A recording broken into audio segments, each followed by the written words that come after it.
信咗耶穌嘅人，我哋就能夠揾到呢一份永恆嘅喜樂。那沒有看見嘅就有福了。今日係教會嘅基層主日，教會請我翻嚟講翻基層主日，個感受都幾大啊！因為我自己過去嘅日子裏邊咧，都係作為個工友喺工廠信咗耶穌啦，咁有機會參與興華佈道所嘅服務工作啦，咁喺嗰度去認識呢一個嘅基層宣教，又有機會去參與翻呢個基層宣教嘅服侍，直到自己能夠成為一個有機會蒙召做一個全職嘅同工啦。我自己覺得係一個好大嘅恩典咯。梁麗蓮係希恩堂嘅退休堂區會利。希恩堂雖然只有24年歷史，不過佢嘅前身之一係1981年成立嘅興華佈道所。呢個係愛華村堂喺柴灣興華村設立嘅直堂據點，主要服務喺工廠區嘅基層工友。當時係工廠妹嘅梁麗蓮就係參加咗興華佈道所舉辦嘅藍領服務計劃，而加入循道衛理會。佢好被嗰陣教友對信仰嘅熱心所吸引，亦都係第一次見識到教會同社會服務原來可以結合。對我嚟講係好新鮮嘅。當時嘅藍領服務咧係有一位專責嘅同工啦，亦都教會亦都請到一位嘅宣教師啦。喺當中佢都會開好多嘅課程啦，去無論係勞工法例課程啊，一啲自我成長啊、認識社會嘅課程啊。而教會亦都喺嗰度咧有查經班啊，有一啲嘅工友小組啊，咁讓到佢哋喺當中聚集啊。咁我自己覺得係一個宣教同服務兩者一個好好嘅結合咯。1993年，興華佈道所自立成為興華堂，但礙於工業轉型同埋聚會地點嘅限制，要繼續發展並唔容易。到1998年，北角衛理堂喺小西灣衛理中學植堂，身兼北衛同興華堂堂主任嘅林崇智牧師就建議將興華堂同小西灣佈道所合併成新嘅堂會。當時係興華堂宣教師嘅梁麗蓮同會友討論、投票同祈禱後同意合堂。希恩堂就喺2001年成立，而家每星期都有崇拜同活動喺衛理中學舉行，以三結合服侍小西灣嘅居民。小西灣堂就係由北角衛理堂差派20位弟兄姊妹遷入去嘅小西灣衛理中學嗰度開始學校裏邊嘅學生方工作。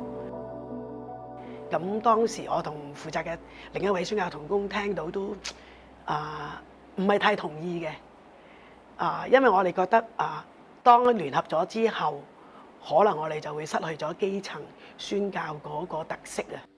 而亦都因為咁樣嘅緣故咧，我哋合堂嘅時候，我哋都會有希望希恩堂嘅組成嘅堂會嘅領導層係包括咗2間堂嘅弟兄姊妹嘅聲音。但係當然好感恩啦，小西灣堂嘅弟兄姊妹好體諒我哋嘅擔心，都好配合嘅。喺而家成個堂會裏邊，其實大部分咧都係小西灣嘅街坊，都係透過唔同嘅渠道喺社區裏邊認識到耶穌，咁所以慢慢去發展。其實呢個都成為咗其中希恩堂一個使命，係基層嘅福音工作同埋學生嘅福音工作。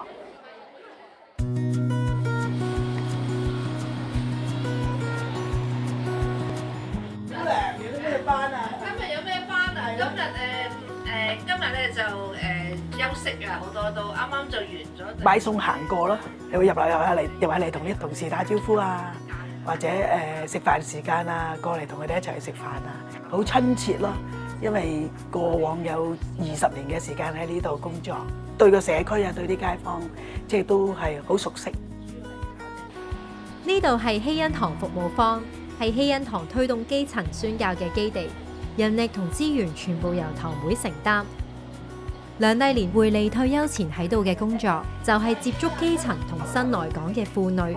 當佢哋有興趣接觸信仰，就會帶佢哋進入堂會嘅栽培系統。最開始嘅時間咧，我哋呢度就擺咗台啦，啲人係可以入嚟坐啊，睇雜誌、睇報紙咁樣嘅。咁後來咁我哋就希望接觸到一啲嘅年青啲嘅新來港婦女，咁就有一個叫做遊戲角，係俾佢哋啲幼齡嘅小朋友啊入嚟玩啊。疫情之後又改咗喺牆嗰度掛一啲嘅掛畫，呢個都係嚟自街坊嘅一啲嘅創作。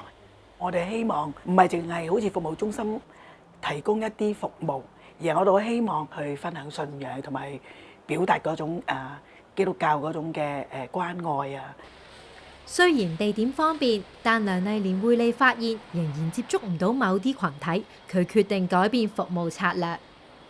頭嗰2年，我哋希望就係請呢一個專職嘅社工咧，可以做新來港嘅婦女嘅輔導啦、服務啦咁樣。咁但係原來嗰啲新來港嘅婦女咧，其實係唔會嚟呢度中心嘅，因為佢哋要照顧自己嘅小朋友，所以後來反而就係我一半時間啦，另外有一位專職嘅傳道人，咁就負責喺服務坊裏邊去做一啲關顧啊，咁就帶住弟兄姊妹一齊去做一啲服務。搬嚟呢度嘅。喂，hello，你好。喺呢10年裏邊，其實接觸到好多家庭，咁啲家長亦都好對教會、對導師好有一份信任。咁我哋就容易啲去到屋企家訪咯，多啲認識到佢哋啦，咁樣咯。所以你覺得個果效係都係自己人做翻好啲啊？係啊，我期望，因為我唔係期望個量啊嘛，我期望質素啊嘛，係。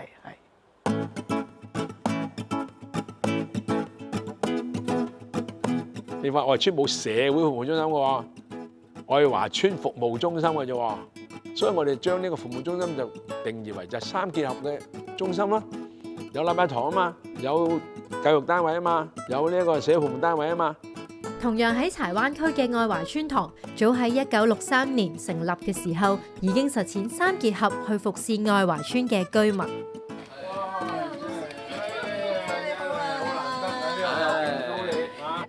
盧龍光牧師曾經做咗愛華村堂堂主任7年，有份成立興華佈道所。佢話3結合唔只係循道衛理會會長約翰衛斯理嘅理念，更加係耶穌嘅宣教模式。因為信耶穌咩意思咧？你要愛上帝、愛鄰舍啊嘛，愛陌生人啊嘛。你咪見到佢淨係叫佢信耶穌，佢冇得食嘅時候，你信耶穌，我俾個麵包你咩？呢啲就唔係福音嚟噶嘛。所以我哋覺得話，麵包同埋福音係同樣都係福音。佢餓嘅時候，你俾麵包佢食就係福音，就唔係你把口話耶穌愛你。所以我哋由約翰衛斯理開始，佢就去煤礦坑咯，佢幫我哋組織合作社咯，佢哋幫搞勞工運動咯。所以我哋話結合，其實個基本就好基礎性嘅，就係傳福音。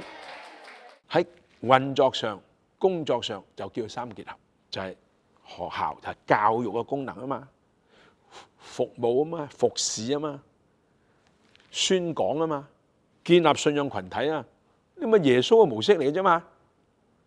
耶穌喺馬太福音最明顯噶嘛，佢就宣講咯，醫病咯，趕鬼咯，教導咯。有咗呢個概念，循道衛理聯合教會總議會就透過牧區促進裡面嘅堂會、學校同社會服務單位嘅互相合作同支援。年年總議會都有講明嘅，即係呢間堂嘅牧區係包括邊間學校、邊個服務單位。我哋嗰個總議會嗰個嘅報告有寫晒每一個牧區嘅，有牧區會議嘅，校長啊、校監啊、校董啊要一齊開會，具體傾今年呢3個單位有咩合作，彼此點樣支援。所以自此之後，大概已經係90年代之後㗎啦。就凡係申請學校，一定要講埋邊間堂準備負起嗰間學校嘅宣教工作。咁啊，所以喺度開佈道所咯。所以將軍澳啊、天水圍啊、麗瑤啊，其實基本上後來都係咁樣嘅模式㗎嘛。